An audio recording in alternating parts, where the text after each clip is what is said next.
Hello everyone, আসসালামু আলাইকুম। অনেকদিন পর আজকে একটি ভিডিও নিয়ে চলে আসলাম। অনেকদিন বললেও ভুল হবে, এই ভিডিওগুলো মূলত আজ থেকে ৩-৪ মাস আগে করা, আর এই মাঝের সময়টাতে আমার এক্সাম ছিল, তাই কোনো প্রকার ভিডিও আপলোড করা হয়নি। যাই হোক, বহুদিন আগে আমি এই পাকোড়াটা বানিয়েছিলাম, সেটাই আজকে আপনাদের সাথে শেয়ার করছি।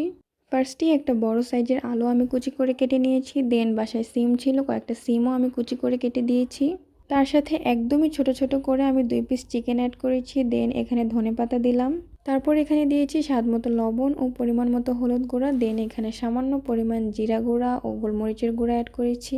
আর এখানে কাঁচামরিচ ও চিলি ফ্লেক্স আমি দুইটাই অ্যাড করেছি। তার সাথে এখানে 1 চামচ পরিমাণ কর্নফ্লাওয়ার আর আলুর পরিমাণ অনুযায়ী আমি এখানে কিছুটা ময়দা ইউজ করেছি। সবশেষে এখানে 1 চামচ পরিমাণ লেবু রস দিয়ে আমি পুরোটা ভালো করে মেখে নিব। এখানে আমি 1 চামচ পরিমাণ সয়া সসও দিয়েছিলাম। এখানে সবগুলো উপকরণ দেওয়ার সময় আমি সয়া সসটা দিতে ভুলে গিয়েছিলাম। পরে আমি সয়া সস অ্যাড করেছি ঠিকই, কিন্তু ভিডিও ক্লিপ আর নেওয়া হয়নি। ভাই, আপনারা সয়া সসটা অবশ্যই অ্যাড করার ট্রাই করবেন, কারণ যে কোনো কিছুতেই সয়া সসটা অ্যাড করলে অনেক সুন্দর একটা ফ্লেভার আসে। এই তো মাখানো হয়ে গেলে এখন সবগুলো পাকোড়া আমি ভেজে নিব। বিকালের নাস্তায় খুবই কম সময়ে মাত্র একটা আলু দিয়ে ঝটপট এই পাকোড়াটা বানিয়ে নেওয়া যায়। আপনারা চাইলে শুধুমাত্র একটা আলু দিয়েও এই পাকোড়াটা বানিয়ে নিতে পারবেন। আমার বাসায় সিম ছিল, তাই আমি এটা অ্যাড করেছি। যাই হোক, উল্টে পাল্টে একদম লাল লাল করে আপনারা পাকোড়াগুলো ভালো করে ভেজে নেবেন।